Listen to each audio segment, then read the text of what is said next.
Hello, 10ാം ക്ലാസ്സിലെ എന്റെ എല്ലാ കൂട്ടുകാർക്കും സ്വാഗതം. Board exam അടുത്തെത്തിയില്ലേ?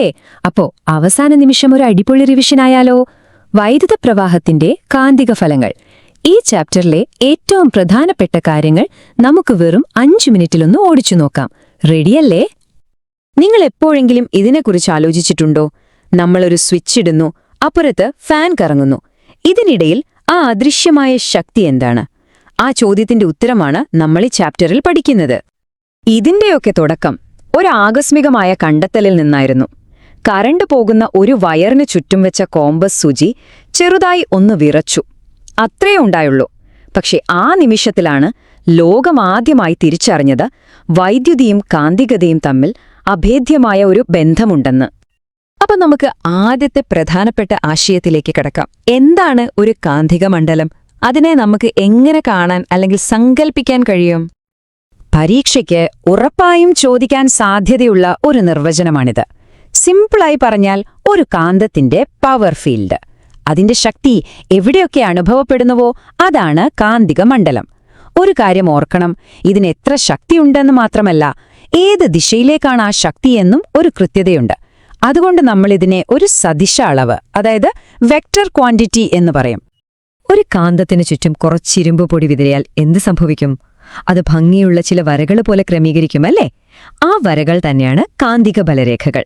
നമ്മുടെ കണ്ണിന് കാണാൻ പറ്റാത്ത ആ മണ്ഡലത്തെ വരച്ചു കാണിക്കാൻ നമ്മൾ ഉപയോഗിക്കുന്ന ഒരു രീതിയാണിത്. ഓക്കെ, ഇനി പറയുന്ന കാര്യങ്ങൾ വളരെ പ്രധാനപ്പെട്ടതാണ്. പരീക്ഷയ്ക്ക് എപ്പോഴും വരുന്ന ചോദ്യങ്ങളാണിത്. ഈ നിയമങ്ങൾ നോക്കൂ. ഓരോ പോയിന്റും ഓർത്തു വെക്കണം, പ്രത്യേകിച്ച് ആ അവസാനത്തെ പോയിന്റ്.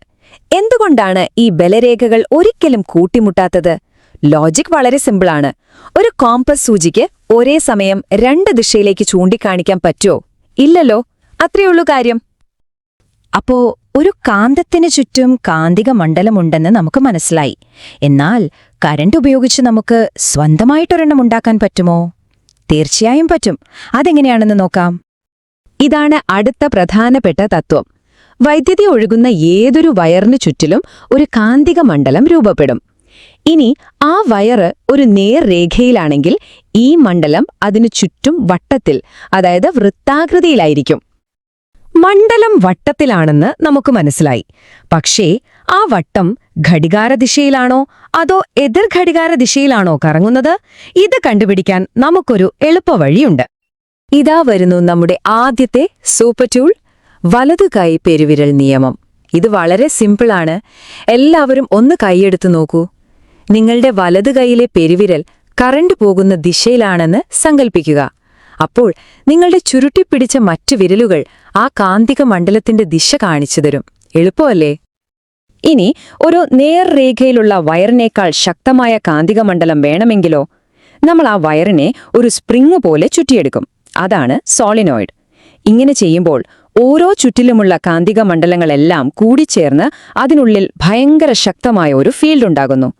ഫലത്തിൽ നമുക്ക് ആവശ്യാനുസരണം ഓൺ ചെയ്യാനും ഓഫ് ചെയ്യാനും പറ്റുന്ന ഒരു കാന്തമായി അത് മാറും. ഓക്കെ, ഇനി നമുക്ക് അടുത്ത ലെവലിലേക്ക് പോകാം.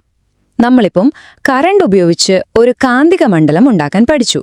ഇനി ഈ മണ്ഡലം ഉപയോഗിച്ച് ഒരു വസ്തുവിനെ എങ്ങനെ തള്ളാം, അതായത് ഒരു ബലം എങ്ങനെ ഉണ്ടാക്കാം എന്ന് നോക്കാം.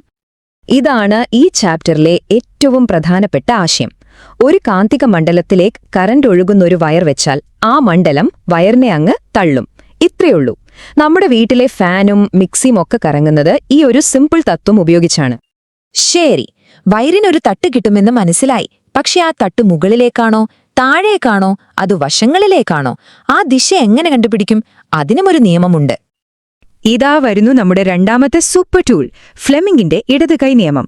എല്ലാവരും ഇടതുകൈ എടുത്ത് ഈ ചിത്രത്തിൽ കാണുന്നത് പോലെ ആദ്യത്തെ 3 വിരലുകൾ പരസ്പരം ലംബമായി പിടിക്കൂ.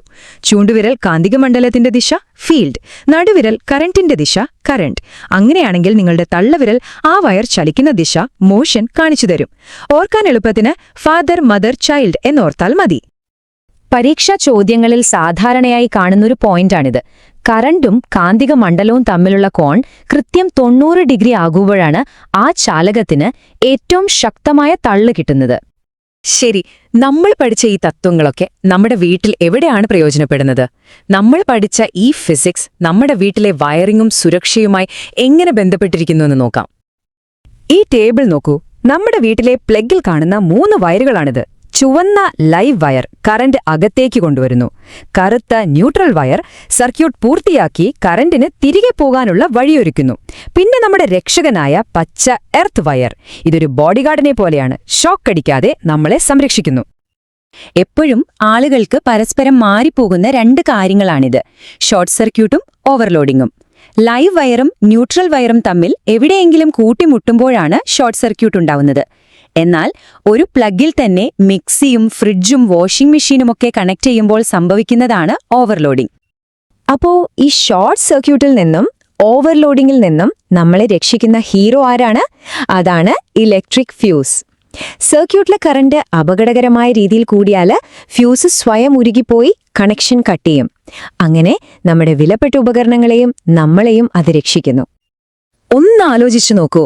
ഇയേഴ്സ്റ്റഡ് കണ്ട ആ ചെറിയ കോമ്പസ് സൂചിയുടെ വിരലിൽ നിന്ന് തുടങ്ങി നമ്മുടെ ലോകത്തെ മുഴുവൻ ചലിപ്പിക്കുന്ന മോട്ടോറുകളും നമ്മളെ സുരക്ഷിതരാക്കുന്ന ഫ്യൂസും വരെ എത്തി നിൽക്കുന്നു. വൈദ്യുതിയും കാന്തികതയും തമ്മിലുള്ള ഈ ബന്ധം, അതെ, ഈ അദൃശ്യ ശക്തി നമ്മുടെ ലോകത്തെ നിയന്ത്രിക്കുന്നു.